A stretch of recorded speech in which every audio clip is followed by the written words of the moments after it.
우리 오늘 말씀 시편 72편 1절에서 19절입니다. 시편 72편 1절에서 19절 11일 금요일, 오늘의 만나 11일 금요일입니다. 자, 우리 한 절씩 같이 교독합니다. 하나님이여, 주의 판단력을 왕에게 주시고 주의 공의를 왕의 아들에게 주소서. 그가 주의 백성을 공의로 재판하며 주의 가난한 자의 정의로 재판하리니, 의로 말미암아 신들이 백성에게 평강을 주며 작은 산들도 그리하리로다. 그가 가난한 백성의 억울함을 풀어주며 궁핍한 자의 자손을 구원하며 압박하는 자를 겪으시리로다. 그들이 해가 있을 동안에도 주를 두려워하며 달이 있을 동안에도 대대로 그리하리로다.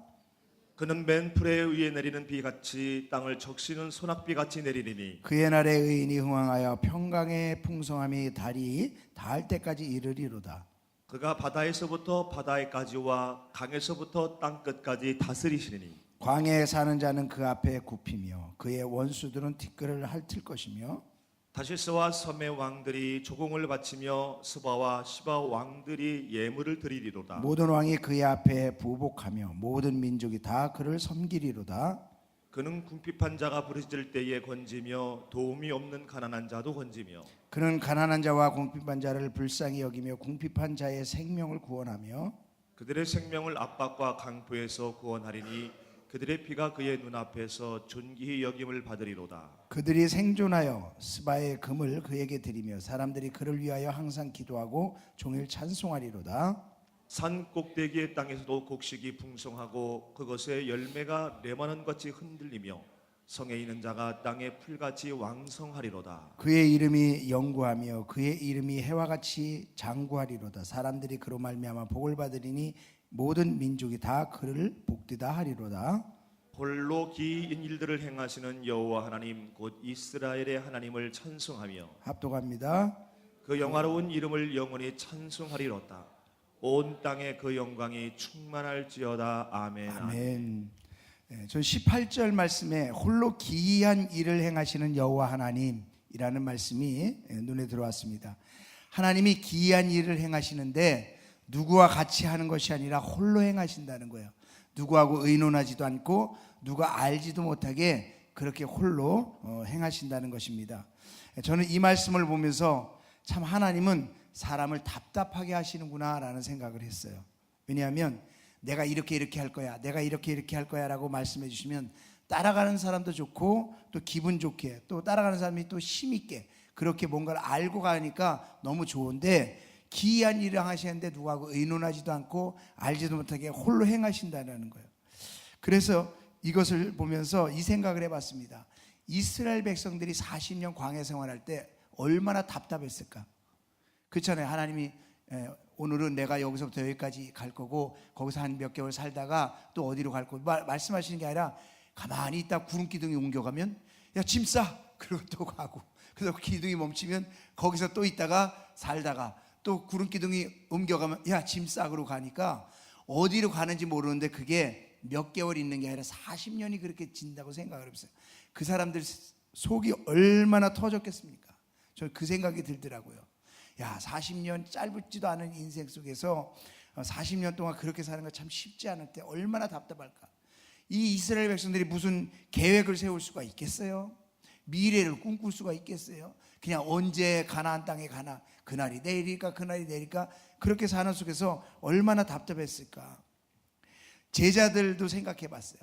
제자들도 너 몇 년 과정 끝나면 앞으로 너한테는 무슨 일 맡기고 너한테는 무슨 일 맡기고 그래서 너희들이 무슨 일 할 거야. 근데 그런 것도 아니고 그냥 같이 먹고 놀고 같이 지내고 이렇게 하다가 갑자기 나 죽고 부활할 거야, 그렇게 할 거야, 나 갈 거야. 그리고 그냥 가버리신 거예요. 그리고 너희한테 성령이 임하시면 성령이 다 알아서 하실 거야. 그리고 가버리시는 거예요. 그러니까 참 그런 모습들을 보면서 답답한데, 우리의 삶에는 어떨까도 생각을 해봤어요. 우리의 삶에도 성령님이 우리와 함께하고 인도하고 계시긴 하지만 우리에게도 하나님이 너에게는 지금이 훈련 기간이야. 한 3년 정도 걸릴 거야. 이 훈련 정도가 끝나면 네가 정말 이 단계를 잘 버티고 나면 그러고 나면 내가 너에게 이런 축복을 해주고 이런 축복을 해주고 이런 길을 열어줄 거야. 지금은 훈련 기간이고 1년 지나면 또 이런 시간이 있고 뭐 2년 시간이면 이런 시간이 있고 이런 얘기를 쭉 해준다고 한다면 얼마나 편할까? 얼마나 편할까? 그러면 그 내가 당하는 그런 시간들, 어려운 시간들을 얼마나 힘있게 막 참고 견디고 이겨내가면서 그것을 다 할 수가 있겠습니까? 그런데 도대체 내 인생이 어떻게 되어지는지, 어디로 가고 있는지, 정말 이것이 언제 끝날지 그것도 모르면서 하루하루 가거든요. 저는 주님 앞에 물어봤습니다. 주님, 도대체 나보고 어떻게 하라고 하시는 겁니까? 이런 인생 속에서 하나님, 내가 어떻게 하라는 것입니까? 라고 물었더니 근데 주님이 하시는 음성이 그냥 따라오면 안 되겠니? 그냥 따라오면 안 되겠니? 그래서 제가 그랬어요. 그냥 따라가요? 맞지요. 주님을 믿으면 그냥 따라가는 것이죠. 그런데 너무 답답합니다. 그랬어요.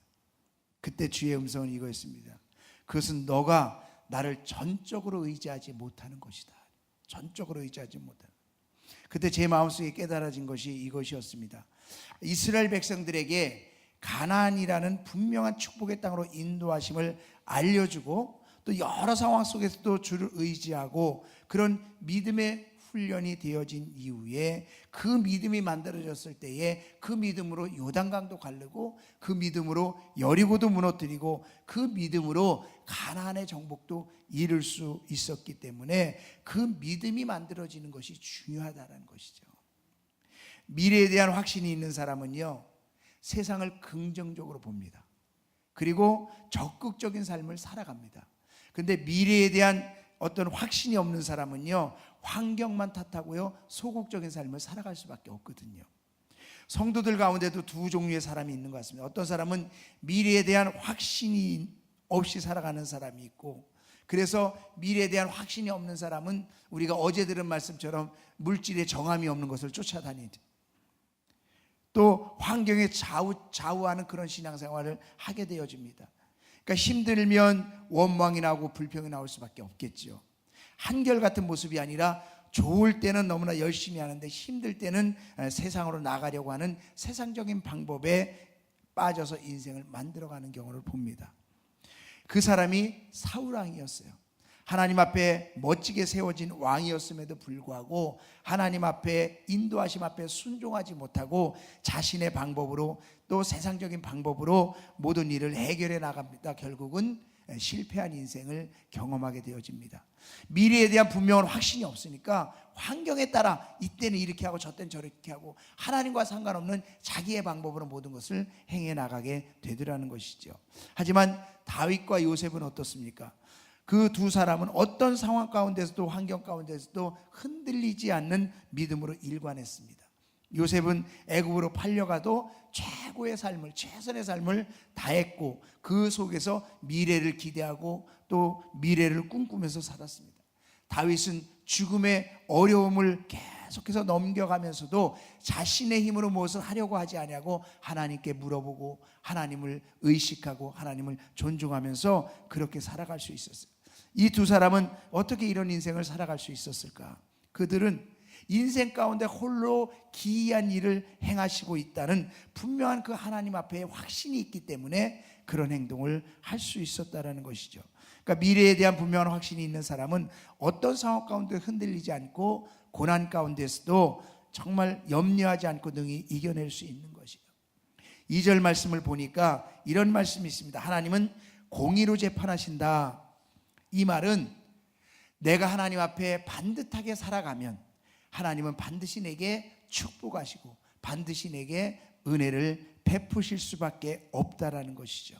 내가 주님이 원하시는 삶 앞에 내가 살아가고 있다고 한다면 축복의 통로는 반드시 열릴 수밖에 없다라는 사실이죠.